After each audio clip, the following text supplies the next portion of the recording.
The Cincinnati Bengals are currently 2-2 as I record this video. And in my opinion, the season is a wash. Now, the entire season went to the wayside a couple weeks ago when Joe Burrow went down with that turf toe injury. But Zack Taylor is one of the biggest problems with the Cincinnati Bengals, and the same with the entire front office. Zack Taylor's record without Joe Burrow in the NFL is 4-30-1.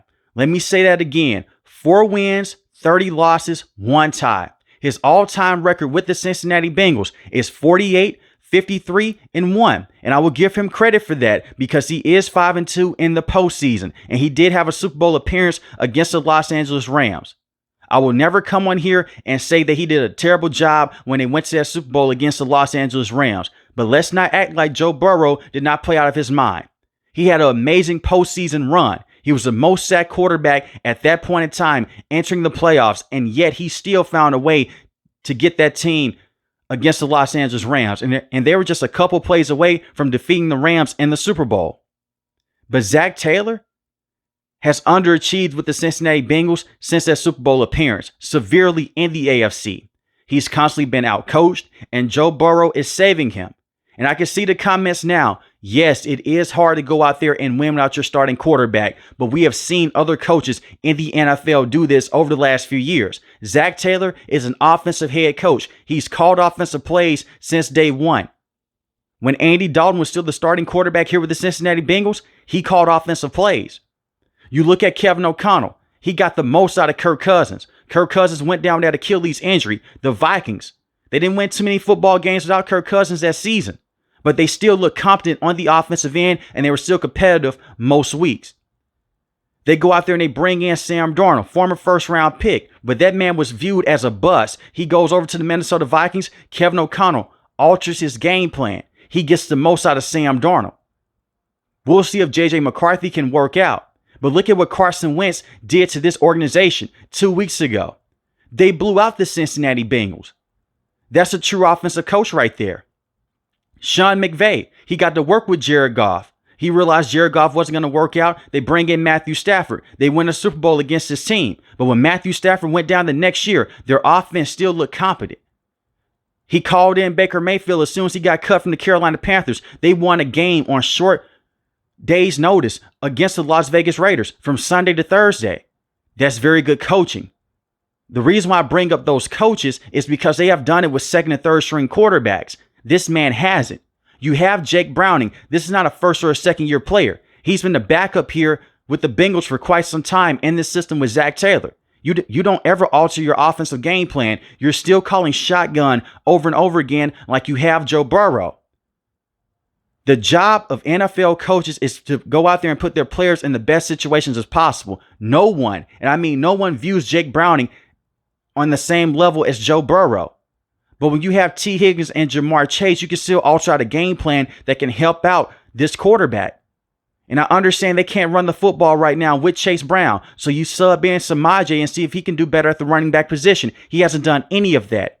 He makes little to no adjustments every single year, and he gets outcoached by coaches like Mike Tomlin. The same with Andy Reid, Sean McDermott with the Buffalo Bills. They will never win anything of note as long as this man is the head coach, and players have regressed year in and year out, offensively and the same defensively with him being the head coach. It just doesn't get magnified because Jamar Chase, T. Higgins, and Joe Burrow, they're so elite at their respective positions. But this is a very generic offense that has been saved by Joe Burrow year in and year out when he's fully healthy. And even when he has Joe Burrow on the field, they still have missed the NFL playoffs when he's fully healthy. You moved on from Coach Lou, the defensive coordinator last year. You look at the Colts defense right now. They've taken a major step up with Coach Lou. And Coach Lou, for the first couple of years, very good defensive coordinator. He gave Patrick Mahomes a lot of problems. He was viewed as a defensive coach that has Patrick Mahomes' number in the past. Let's not forget that playoff win.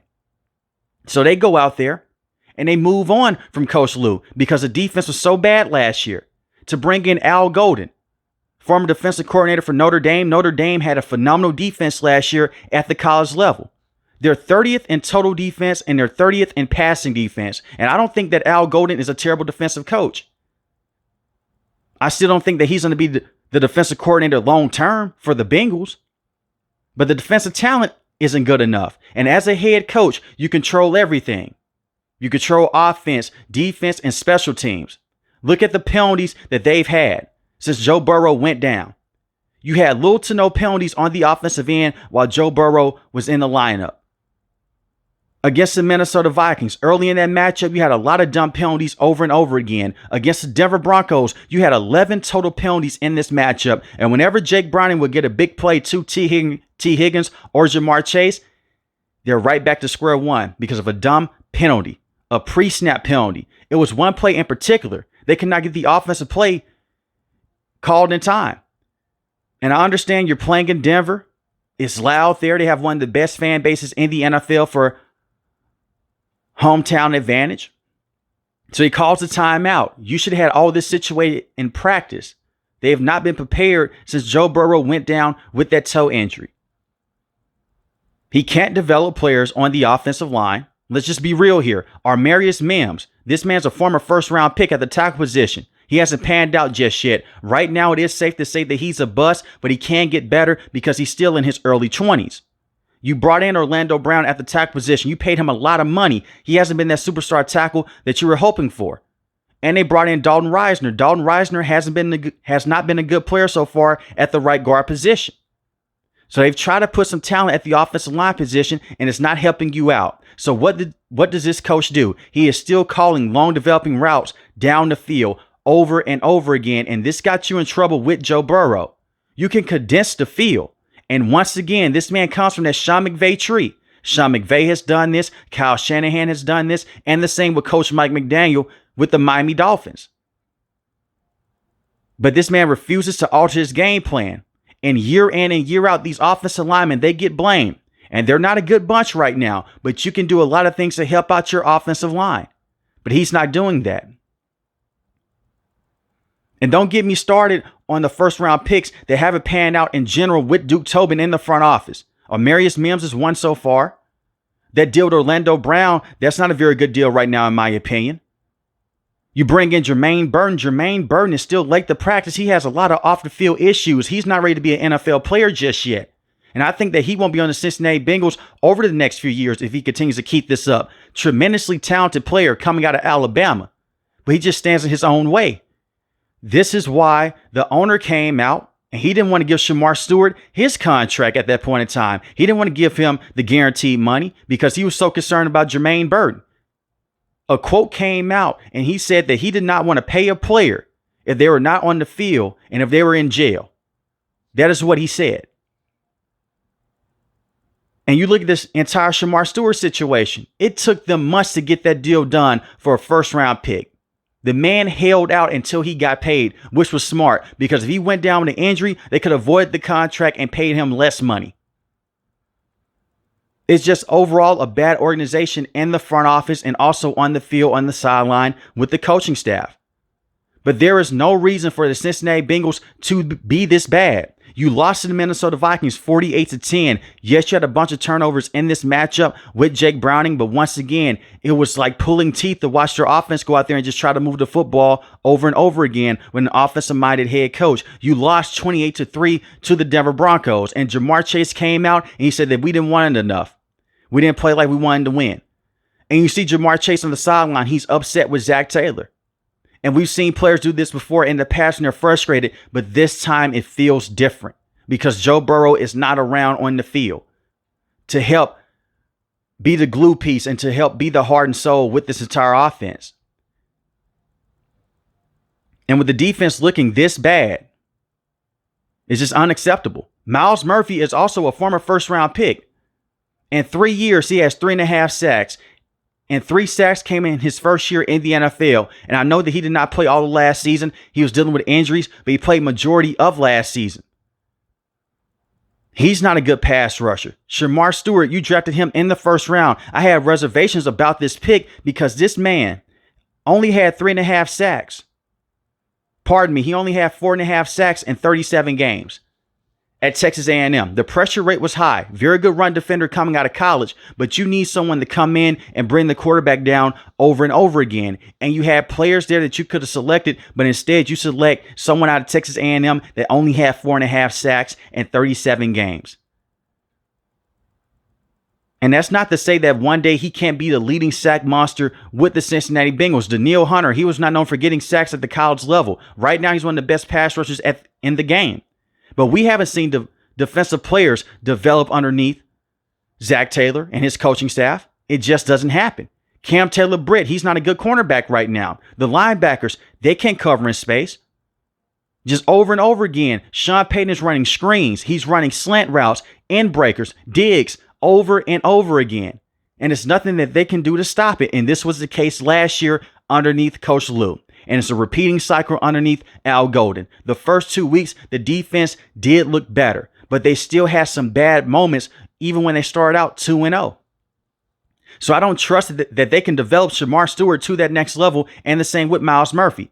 Trey Hendrickson was not drafted by the Cincinnati Bengals. This man came over as a free agent with the New Orleans Saints. And to talk about Trey Hendrickson here, this goes over to the front office with the ownership. You waited so long to go out there and pay T. Higgins. You kicked the can down the road. You franchise tagged the man. Then you say, you know what, we'll pay him one day. You could have paid him early and it would have been less of a cap hit. And the same with Jamar Chase. But you paid these guys at the same time. Now you can move off of T. Higgins and bring in a better player. But in my opinion, you didn't have to go out there and pay Jamar Chase and T. Higgins. You paid Jamar Chase. He's one of the best wide receivers in his position. You trade T. Higgins for a high draft pick or for an offensive lineman that can come in and help you out right now. And I said that a few months ago. I was never on the hype train with just paying everyone and keeping everyone around on this roster because it hurts your cap space and it hamstrings you for the foreseeable future. And you can still possibly trade T. Higgins, but with this contract, and it's not a terrible contract, but you guys know how NFL general managers like the low ball. You're not going to get the same amount of value. And Trey Hendrickson, it took so long to go out there and get this man paid. He now has a 1-year deal with the Bengals. If I'm the Cincinnati Bengals, I'll call the San Francisco 49ers. Give me a 3rd-round pick for him. You just lost Nick Bosa to an ACL injury. I'll trade him to you. Here we go. And we rebuild for the next season. But this year, you let Zack Taylor finish out the season. You're not going to win many football games without Joe Burrow. That's where the 4-30-1 record comes from. You have a high draft pick. You bring in someone else besides Duke Tobin that can scout and bring in players because he's a de facto GM, even though your owner controls all the deals similar to Jerry Jones and the Dallas Cowboys. But you bring in someone else. You draft the best offensive lineman available and you prepare for next year. And you bring in a brand new coaching staff.